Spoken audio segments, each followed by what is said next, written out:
Ja Latvijā būtu vairāk uzņēmumu, mums visiem dzīve būtu labāka.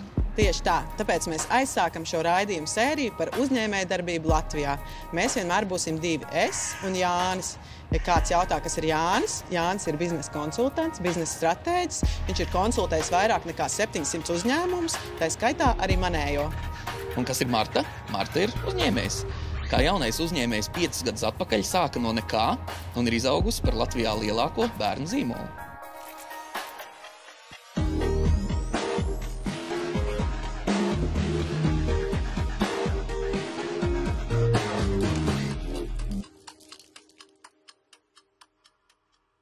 Nevar pelnīt naudu visu mūžu. Knapi izdzīvojam. Vienbrīd apzinājos to, ka neviens jau nezina.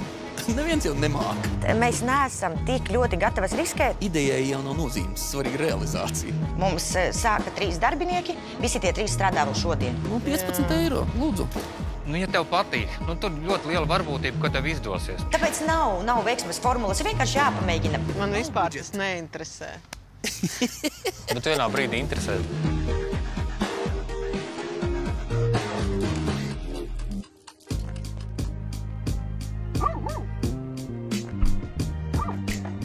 Taisnība, kad idejas lido gaisā. Īstenībā viņas peld ūdenī. Ideja jau ir tavā galvā, vai ne? Bet ir jau tādi uzņēmēji, kas saka, es biju izdomājis tādu ideju un cik to realizēja. Man tas pašam ir gadījies diezgan vairākas reizes manā mūžā. Tas nozīmē, ka viņas lido gaisā. Es idejas nekad neturu pie sevis, es vienmēr ar viņām dalos. Un ja beigās izrādās, ka kāds ir realizējis to ideju, kura bija ienākus galvā man, tad es parasti sev skaidroju, ka nepareizajā galvā viņa bija ienākus. Izlaidi ideju savējo cauri 100 cilvēkiem, un ja viņi vēl joprojām tev liekas laba ideja, tad realizē. Kā iet biznesmeņiem Jēkabpilī? Ļoti labi. Plūdi pārgājuši veiksmīgi. Naudas plūdi. Sedumi ir viens no lielākajiem dārzniecības uzņēmumiem Jēkabpils apkaimē ar 2,5 miljonu eiro lielu apgrozījumu. Sezonas laikā šeit strādā aptuveni 70 darbinieku. Tas viss sākās pirms vairāk nekā 20 gadiem, kad Sārmis strādāja mazā saimniecības preču veikaliņā. Un šajā veikaliņā pavisam nejauši ienāca viņa nākamais biznesa partners Egils, lai konsultētos par to, kā tikt galā ar pagalmā apmetušos bišu spietu. Tā runājoties par bitēm, abi saprata, ka abi grib uzsākt kaut ko savu. Viņiem pievienojās Egils sieva Aija un soli pa solim dzima stādu audzēšanas, selekcionēšanas un tirgošanas uzņēmums. Ko nozīmē sēdumi vispār? Sēdumi tas ir laimiņš. Čīksteni var saukt kā grib. Ir laimiņš, tas ir sēdums, tas ir sukulents. Jā. Tautā viņu var saukt par čīksteni. Laimiņš tāds kā maza zvaigznīte dzeltena. Jā, laimiņš. Taču pirms sedumiem Sārmis 5 gadus bija darba ņēmējs.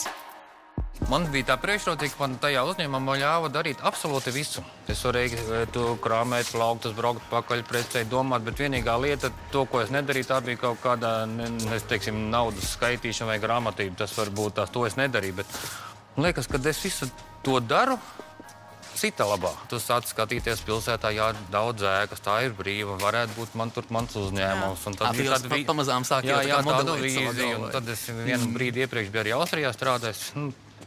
Un tas redzēja, tur tāda māja, tur tāds puķu kastes stāvēt, un tur varētu būt maziņš dārza veikaliņš, sēkla veikaliņš. Un tu dzīvo ar to ideju, bet tā ideja paliek arvien aktīvāka. Jā, un tad liekas, ka jā, vienā brīdī tu pat naktīs vairs neguli, un tu domā ar to. Bet slēk ir jau tieši šķēršļi, kā tu viens to izdarīsi. Man ļoti palīdzēja tas, ka es vienbrīd apzinājos to, ka neviens jau nezina. Neviens jau nemāk, jo uzņēmējs jau no profesija. Uzņēmējs ir kaut kas, ko tu dari. Bet man liekas, pats svarīgākais, tev tā ideja ir jāpatīk, un arī tu sapņo ar to ideju, kura tev ir patīkama. Tu nevari sapņot par to, ka tev būs daudz naudas un to, ko darīs, tev nepatiks. Protams. Tā nozara ļoti sasējās, un īstenībā mums jau sanāca tā, ka mēs visiem mums tāds foršs trīstūrs izveidojies. Aija, ir Egils un Sārmis. Un ir tā, ka ir arī tas atbildības sadalījušies. Man, teiksim, ir tā zaļā zona, Egilam ir tirzniecība, un Aijai ir tā, kas ir faktiski pārvalda visu to finanšu. Un mēs tā nevaram brīvi lidot un sapņot, vai ne? Un ir viens, kas mums nosēdina pie zemes ar idejām. Viens, kas rēķina.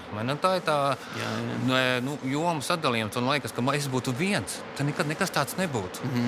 Pēc tam pirmā diena, kas būs, cik tur tie cilvēki ienāks iekšā. Tur, man liekas, mums bija kādi 50 lati tajā laikā, varbūt pat mazāk. bet mēs kaut kā te jaunie iepatīkāmies pilsētas iedzīvotiem. Beigās mums bija tā, ka mums veikalā rinda pa durvīm stāvēja ārā, jo mums bija dārzkopības lietas, sēklas, zāles, pļāvēja, un Egils vairāk attīstīja santehnika, būvniecība, meža dārza tehnika, un tad mēs tā atdalījāmies.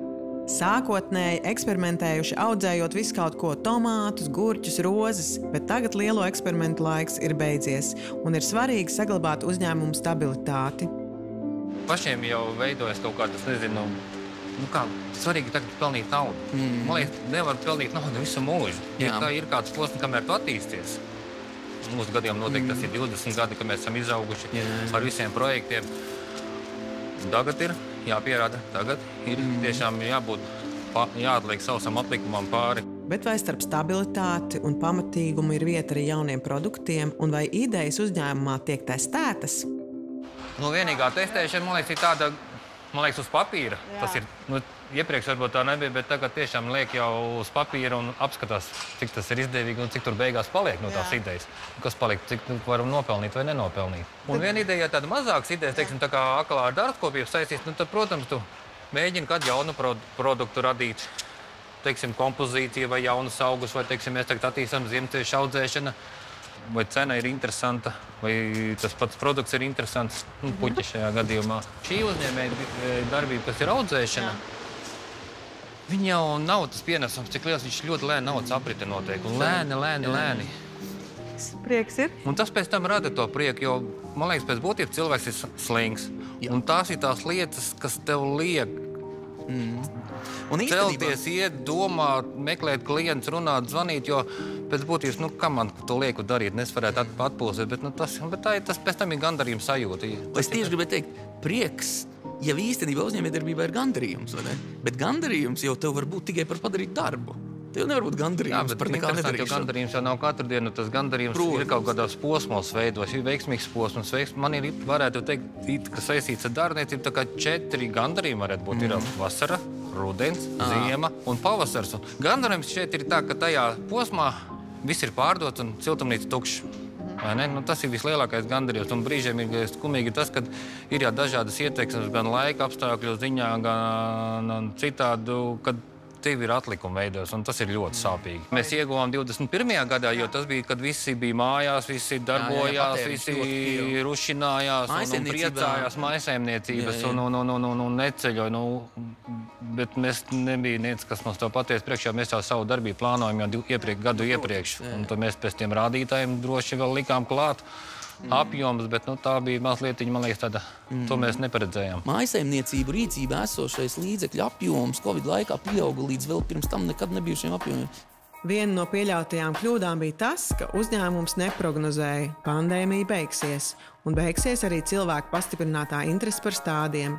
Jānis uzskata, ka svarīgākais ir pamanīt, ka kļūda vispār ir notikusi. Viena kļūda ir ļoti vērtīga, bet atkārtoties viņai nevajadzētu. Mēs bijām pa lielu, pa daudz investējuši, un tas radīja grūtības.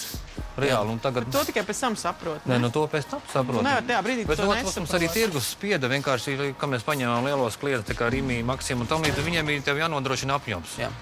Un ja tu nevar nodrošināt, tad neesi interesants nekā. Un vēl izrādās ir tāda burvestība kā budžetēšana. Ar to varot tālu tikt. Ir ārkārtīgi sarežģīti parasti jaunajiem uzņēmējiem izskaidrot, kāpēc vajag budžetēt. Un tad es vienmēr saku to, ka kādu tad tu redzi. Iedomājies, tu paskaties uz atpakaļ uz savējo peļņas zaudējumu aprēķinu un uztaisi tādu 1 gadu uz priekšu. Un skaties, kā to ir līdz plānam. Un tas budžets ir ārkārtīgi svarīgs, jo tāpēc, ka viņš pirmkārt iemāca tev kā uzņēmumam prognozēt, un otrkārt viņš iemāca disciplinēties. Jo tāpēc, ka, ja tev nav budžeta, tas neinteresē. Bet vienā brīdī interesēs droši vien. Vienā brīdī tas varētu sākt interesēt. Startā neinteresēja. Un man arī grāmatvede un otra kolēģi, viņa ļoti pie tā piesteika budžetam pa mēnešiem. Pilnīgi pa nedēļām sadalīts. Un tici vai netici, un viņš arī izpildās. Ir dažreiz nobīdas kaut kāds, tur nobīdās nedēļa vai mēneša sākums vai beigas, bet faktiski katrs mēnesis to, ko tas izdomājis pirms gada, viņš arī tā piepildās. Tā ir tagad tā kā, nezinu, tā kā burvestība. Ir tā. Ko tu iesaki tiem, kas tagad šaubās un mokās un naktīs nevar gulēt un domā, man vajag vai man nevajag to uzņēmumu? Man liekas, pareizā intuīcija. Jābūt ideja ir viena un tam, man liekas, jāsajūt, ka tas būs veiksmīgi. Man liekas, normāli to var sajust. Idejai jau nav nozīmes, svarīga realizācija, jo Varbūt kaut kas tāds, uz ko tu skaties, un tev liekas, šito būs sarežģīti realizēt. Bet realizē. Savukārt citas reizes es esmu pieredzējis, ka atnāk uzņēmējs ar ideju, kad liekas, šito es pats gribētu darīt. Un nekā. Nu, ja tev patīk, tur ļoti liela varbūtība, ka tev izdosies. Agrāk vai vēlāk, tad tu veltīsi gan domas un meklēsi visādas iespējas, lai ar to sadzīvo. Bet ja tā lieta tev netīk, tad tā varbūt ļoti izdevīga. Tad sanāk, ka ir nevis pareizās idejas, bet ir pareizās attieksmes. Tagad šajā laikā, man liekas, ir bišķiņ grūtāk. Tad, kad mēs sākām, tad tas bija mazliet, tad varēja tiešām ar kaut kādu lielu ideju vai ar mazāku līdzekļiem, bet tagad... Liekas, ka tagad ir sarežģītāk? Man liekas, tagad ir daudz vieglāk. Nē, lielākoties ir tādi tā kā mājražotie, tie attīstās. Tiem arī savu veidu uzņēmēju forma ir, bet... Ir kaut kāds izmēra diapazons, kurš šobrīd ir ar mazāk iespējamību būt pelnošs. Jo tāpēc, ka mums ir vairāk lielo, bet mums ir arī vairāk pavisam mazo. Tā ka tam, kas ir pa vidu, ir šobrīd grūtāk, protams. Bet jums ir pirmajam pavasars atnāk, vai ne? Šitie siltumnīcas. Savādi, siltumnīcas tirgotājiem atnāk pirmais pavasars, jo viņi jau grib decembra beigās pavasari.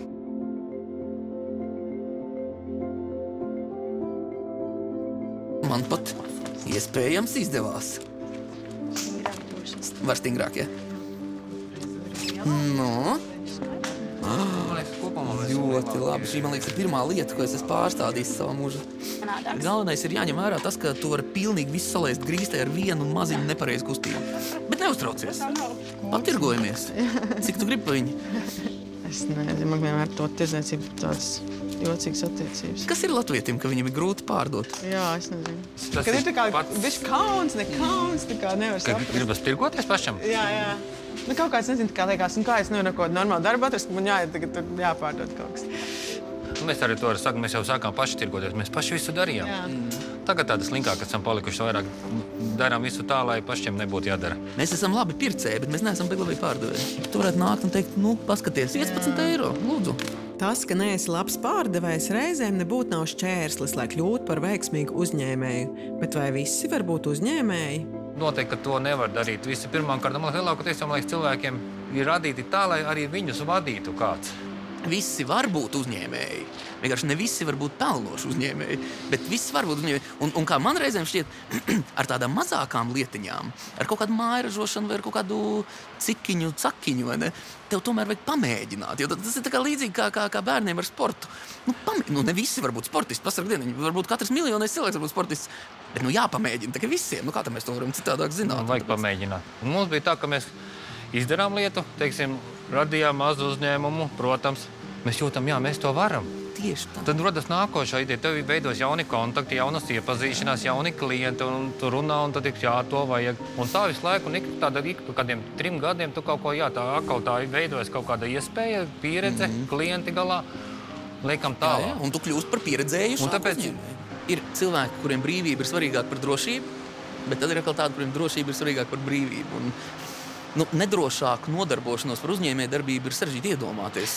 Reizēm liekas, ka mums tomēr vajadzētu, vispār kā valstī, vai ne, mums vajadzētu nedaudz mēģināt upurēt to drošību par labu tai potenciālajai brīvībai. Un tad jau man liekas, ka viss būtu kārtībā. Tātad, ja uzņēmējiem viss sapnīk, viņš vienalga visbiežāk ir vēl bagāts cilvēks.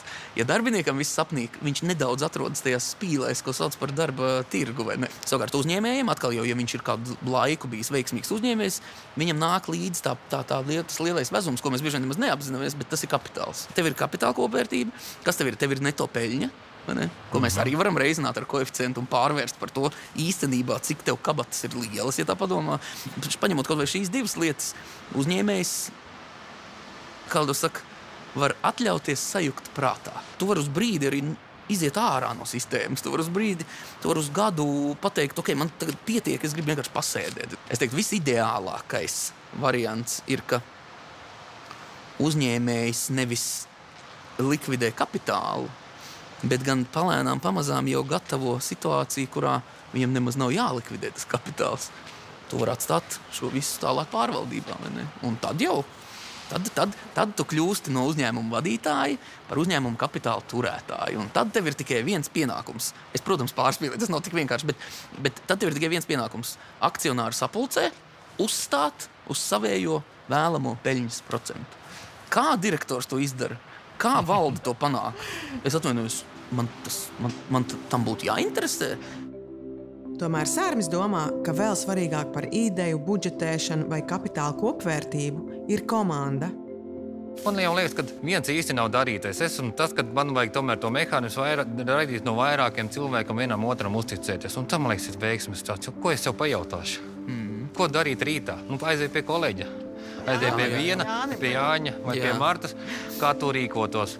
Jānim varbūt šis jautājums nepatiks, es runāju tikai ar Martu. Un tad Marta runā pēc tam ar Jāni, jo varbūt Marta to jautājumu pateiks veiksmīgi. Un tad tā kā vismaz 3 tas ir optimālis. Ja būtu 2, tad arī liekas tāda sajūta, ka to deķīti rauj viens uz otru pusi, bet ja 3, tad tāda ļoti liels balans izveidojas.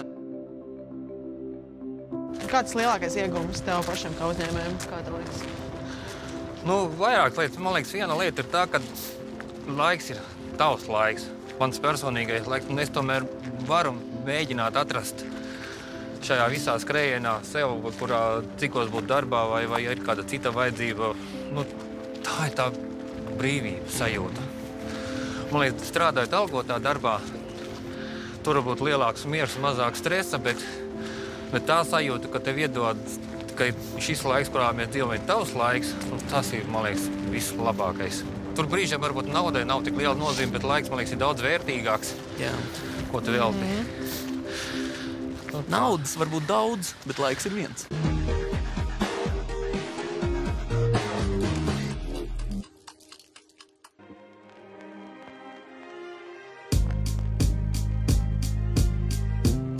No Jēkabpils tālāk dodamies uz Prēļiem, kur mājo uzņēmums, kura galvenie klienti ir nevis cilvēki, bet suņi. Prēļi jau izsens ir slaveni ar savu sieru, tāpēc nav nekāds brīnums, ka tieši šeit ir radies eksporta spējīgs produkts – graužamsieras suņiem. Tas ir roku darbs ar augstu proteīnu līmeni un kalciju, kura ēdot suns attīra zobus un ilglaicīgi tiek nodarbināts. Vismaz vairums suņu. Mēs ražojam lūk šādu fantastisku produktu, kas ir ražots 100% no piena, tikai viena izēviela. Un latviskoti tas ir suņu graužamsieras, jeb dokču, kā mēs sakam ārpus Latvijas, jo pārsvarā, kā redzat, kartē mums ir eksports. Mums kaut kādi vidēji 3% šogad varētu būt palicis Latvijā, pārējais viss mums aiziet ārpus. Jau uzņēmumam ir 6 gadi. Tajā strādā 20 darbinieki, kuri saražo 12 tonnas graužamsiera mēnesī. 5 gadu laikā mūsu uzņēmumā nav bijusi darbinieku rotācija vispār. Mums sāka 3 darbinieki, visi tie 3 strādā vēl šodien. Plus ir nākuši klāt, jo mēs ļoti strādājam ar kolektīvu. Es tādu varētu iest? Var mēģināt droši, viņš ir pilnīgi tīrs produkts. Pagaršot. Tikai viņš varētu būt mazliet nedroši zobiem, bet tas ir uz paša risku. Jūs cilvēki negribat kaut ko tādu ražot arī? Jā, sagriezt šķēlītes. Jā, cilvēki. Attīra zobus, Jā, kalcija avots. Sākotnēji bija grūti noteikt šī produkta cenu. Šobrīd viens šāds kauliņš suņu saimniekam izmaksā apmēram 5 līdz 8 eiro. Cik mēs braucam pa izstādēm, cik mēs strādājam ar ārzemju klientiem, mēs redzam, kā cenai nav robežu. Tā ir industrija, tāpat kā ar bērnu industrija, tāpat ir dzīvnieku industrija. Tas, kas notiek izstādēs, tas ir wow, tas ir kā bērni. Mīluļu dzīvnieku industrija īstenībā ir naudīgāka vēl pat par bērnu industriju. Nezinu. Jo, man reizēm šķiet, ka daudz cilvēki ar mājdzīvniekiem kompensē kaut ko. Ja brīdī, kad tu mēģini kompensēt ar mājdzīvnieku, var būt, piemēram, reālu bērnu, tad man šķiet, ka tad tu netaupi neko. Ideju Līgas biznesa partnere Aija pirms 10 gadiem burtiski noklausījās Nepālā. Vīrietis kafejnīcā pie blakus galdiņa runāja, žēl, ka šādu Nepālā iecīnītu produktu nedrīkst eksportēt uz Eiropu. Aijai licies, kāpēc eksportēt, ja varam tādu saražot paši. Tā viņi kļuvuši par pirmajiem graužamsieru ražotājiem Eiropā. Pirmie 3 gadi būtībā 3, var teikt, godīgi bija eksperimenti, kad uzņēmums knapi izdzīvoja. Brīžiem likās, ka jāmet tā kā mierā un nebūs nekas. Un tad vienā brīdī, kad tā recepte izdevās, tad viss sāk iet uz augšu, parādījās klienti un visas lietas aizgāja. Kā tie jūs klienti atrod, jūs viņi tā kā... Būtībā tas ir vēl viens mūsu liels pluss. Mēs 5, jau gan 6 gadi atpakaļ Eiropā bijām pirmie, kas ieviesa šo produktu. Mēs viņu tā kā šeit atvedām un mēs neesam ieguldījuši nevienu centu mārketingā. Klienti atrod mūs. Pirmie mūsu klienti, kas bija tos 5 gadus atpakaļ, bija poļi un vācieši, ja nemaldos. Pēc tam ātri sekoja Lielbritānija, un viņi vēl tagad ir mūsu klienti. Viņi pacieta to, ka mums lūza, viņi pacieta to, ka mums spēlēja, ka nesanāca, bet viņi palika, jo neviens cits nevarēja neko tādu iedot. Pašu Līgu šajā uzņēmumā ievilka viņas vīrs kādu vakaru uz mājām atnesot biezpiena maisiņu.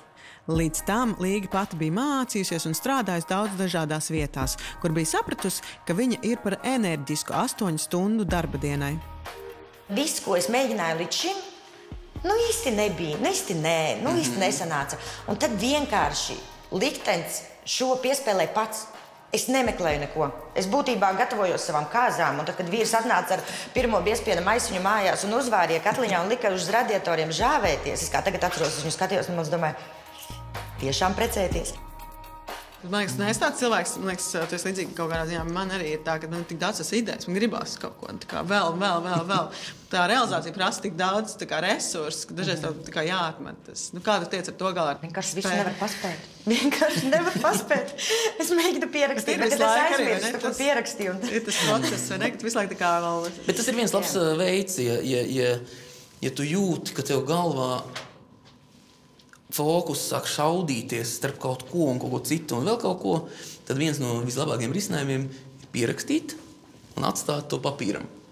Un tad tu vari pēc tam atgriezties atpakaļ, ja tu vēlies. Es gan no personīgās pieredzes varu teikt, visbiežāk tu pat nemaz neatgriezies. Tu esi to dabūjis no sevis ārā, tu to noliec. Galvenais pierakstīt. Tas ir tāpat kā iepērkoties internetā, galvenais ielikt grozā. Tieši tā. Nav obligāti nopirkt, tu jau esi izdarījis daļu darba. Interesanti, ka Himalayan International nav sava zīmola. Viņi šo produktu ražo vairumu tirdzniecībai, tirgošanai zem citiem zīmoliem. Tāpēc pat Prēļos daudzi nezina, ka šeit top tāds brīnums. Un eksportē viņi šo brīnumu līdz pat Austrālijai. Kā jūs transportējat uz Austrāliju? Mēs sūtam uz Austrāliju ar kuģi. Sūtījums iet līdz Austrālijai aptuveni 3 mēnešus. Būtībā sūtīšanu izlēma pats klients, jo klients par to maksā, viņš var izvēlēties. Protams, viņš izvēlās Austrāliju pietiekami tālu, lai lētāko veidu. Un tad bija tā, ka pirmais sūtījums jau gadus 4 atpakaļ, kad mēs viņam sūtījām 3 mēnešu mitrumā un produktā ir diezgan liels mitrums, viņš sapelēja. Bet viņš vienalga bija tik priecīgs, saņēmis un ar visu ģimeni tīrienos spēlējumu. Un patiesībā mēs viņam teicām, tas ir 100% pierādījums tam, ka tas ir dabisks produkts. Tagad mēs jau zinām, kā novērst spēlējumu, un tagad viņš saņem priecīgs, skaistus kauliņus, un Austrālijas suņi laimīgi bauda Latvijas saražoto produkciju. Man liekas, šādi foršs tas produkts, jo man liekas, viņš ir sarunājās ar mūsdienu pasauli, ka tev nav jākauj vairs lops un jādod kals, bet tu vari kaut ko tik tādu veģetārisku patiesībā piedāvāt savu sunim kā graužamo. Un cilvēki šobrīd to ļoti novērtē, tāpēc, ka cilvēki tāpat kā savā uzturā ļoti skatās, ko viņi dod saviem dzīvniekiem. Kā viņš sastāv kāliņš? Kas tur ir iekšā? Tas ir piens? Jā, piens. Pēc tam viņš kļūst par biezpienu. Pēc tam mēs viņu apstrādājam termiski, mēs viņu presējam. Šeit var redzēt preses, kurās viņš šobrīd stāv. Viņš mums ir salikts. Viss ir pilns ar rīt skaistiem siera gabaliem būs. Tad viņš tiek griezts, tad viņš tiek žāvēts ļoti ilgu laiku, ļoti atkarīgs no izmēra, sākot no mazākais, laikam, 4 nedēļas, beidzot līdz, tagad mēs nesen radījām XXL izmēru, kas žūst 12 nedēļas. Klientim ļoti svarīgs ir arī iepakojums, vai pareizāk sakot tā esamība vai neesamība. Tā kā mēs tirgojam vairumtirdzniecībā, mums nav iepakojuma. Mēs saliekam skaisti kartona kastēs un sūtam klientam, un tad klients liek savu zīmolu virsū. Un tagad sākām braukāt pa izstādēm Eiropā pagājuši gadu, un cilvēki negrib. Viņi skatās, jūs tik daudz naudas iepakojumā, tas šausmīgi skaisti. Bet mēs varam paņemt bez. Mēs varam paņemt bez. Līdz ar ko arābi, tas tirgus, viņi ir sajūsmā par iepakojumu. Viņi, ak, Dievs, cik skaists, un viņi ir gatavi ņemt. Mums ir līgums ar Saūdarābiju par lieliem apjomiem. Un viņi ir priecīgi, bet Eiropā atkal ir cits tirgus. Tāpēc mēs uztaisījām mazas lapiņas ar diedziņu, apsēdām klāt. Es aizdomājos, ideja jau ir tirgus jutīga, vai ne? Ir kas vienā tirgu strādā, otrā atkal nestrādā. Kā tu teiktu potenciāliem uzņēmējiem, kas vēlas sākt ražošanas biznesu, izņemot naudu? Ko vēl vajag, lai realizētu savēju ideju? Es uzskatu, ka tas nav viena īpašība. Tā nav viena lieta, tā nav viena cilvēka darbs. tas ir kaut kāds kopums, daudzu apstākļu, kas vienkārši vai nu sanāk, vai nu nesanāk. Ir lieta, kur tu redzi pēc cipariem, nu tur nevar noiet greizi, nu vienkārši nevar noiet greizi un noiet greizi. Un tāpēc nav veiksmes formulas, ir vienkārši jāpamēģina, bet tāpat laikā ir jājūt, kurā brīdī, nu nē, ir jābūt robežām, jo zinu cilvēkus, kuri tik ļoti aizdegās par savu ideju, kā... Ar to ideju. Jā, un nejūt to brīdi, kad, jāpieņem, ka var arī nesanākt. Un īstenībā, ja mēs tā statistiski apskatāmies uz katru veiksmīgo ideju, ir kāds 9 neveiksmīgas. Mums valstī vajadzētu vairāk neizdevušos uzņēmēju. Jo tas nozīmē, ka būs vairāk izdevušos. Jo tā ir veiksme, tā ir statistika. Tā ir statistika. Mēs nesēžam uz lauriem, mēs laiku mēģinām kaut ko attīstīt, mēs izdomājam jaunas iekārtas, jo būtībā ir tikai viena iekārta no visām šīm, kas šeit iekšā ir, kura ir nopērkama veikalā. Jo visas pārējās tas ir kāda cilvēka intelekts, kurš ir izdomājis kaut ko tādu, jo neviens neko tādu neražo, tās ir specifiskas iekārtas. Līga atzīst, ka šobrīd vairāk sanāk skriet pakaļ uzņēmuma attīstībai, nevis otrādi. Pēdējā izstādē arī tā runājam, ka forši, ja tagad pie mums pienāktu kāds lielais uzņēmums, mēs ņemam, mums nav produktu. Mēs reāli šobrīd saražojam un visu pārdodam. Mums ir pat rindiņa uz produktu. Bet mēs neesam tik ļoti gatavas riskēt, lai ieguldītu milzīgus līdzekļus paplašinoties bez klienta. Un īstenībā es tikko arī tā sapratu, ka šis bizness ir idejas smags bizness. Tādā ziņā, ka pati produkta ideja ir bijusi nosakošā šī biznesa attīstībā. Kamēr mēs bijām pirms tam dārzniecībā, tur es teiktu, ka ideja bija sekundāra. Jo tur varēja būt jebkāds variācija daudzums, kurš tur arī tika eksperimentēts. Un gala rezultātā tā nebija ideja smaga lieta. Jo tāpēc, ka tur varēja būt jebkas cits. Un es domāju, viņi būtu to realizējuši pilnīgi absolūti noteikti tāpat.